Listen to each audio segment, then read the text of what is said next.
I was told when I started working with the transgender community that I would find myself in front of the GMC. I have followed all GMC good medical practice, and I said, if you follow good medical practice and you're a good doctor, then you don't find yourself in front of the GMC. On my way home from that very meeting where I said that, I had my first GMC investigation on my doorstep, and since then I had 3 more. Obviously, any concerns that are raised against a doctor need to be looked at by the regulator, and I completely agree with that. So they were all looked at and no fault found, and no problem carrying on practicing. And then came the incidence of the 12-year-old. And it is true that I gave gender-affirming hormones to a 12-year-old transgender child.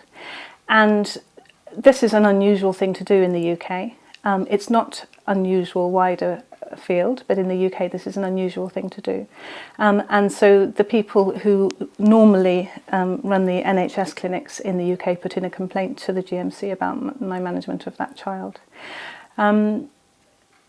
That obviously now needs to be investigated, and that's what's being investigated at the moment. And I fully engage with all investigations, and any concerns about doctors need to be looked at, especially if things are a little unusual, or you know, the kind of treatment that strays a little bit from mainstream NHS type treatment.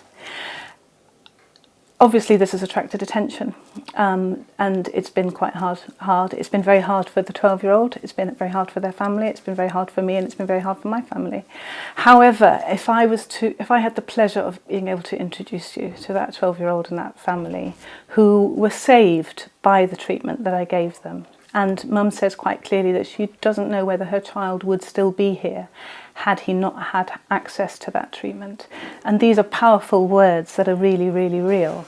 If I had the option to introduce you to that child and that family, you would completely understand why this was an unusual case, and why that child needed to have that treatment at that time. Transgender care is evolving all the time, knowing what the right thing to do for young people, for families, for older people. It's difficult to know what exactly the right thing to do is, and we've just got to go with your gut feeling what's right for that person at that time in that situation. And that is what we do here. We provide individualised care that's not ticked off by, do you fit this? Are you in a job? Are you supported? Are you in school? Are you a certain age?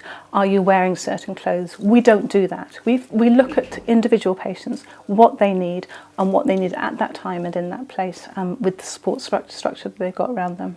So I am engaging with this GMC investigation completely, and I hope that it will open up doors for other doctors to feel brave enough to say sometimes you've got to divert a little way in order to save your patient's life. And I would truly believe that is what happened in this case.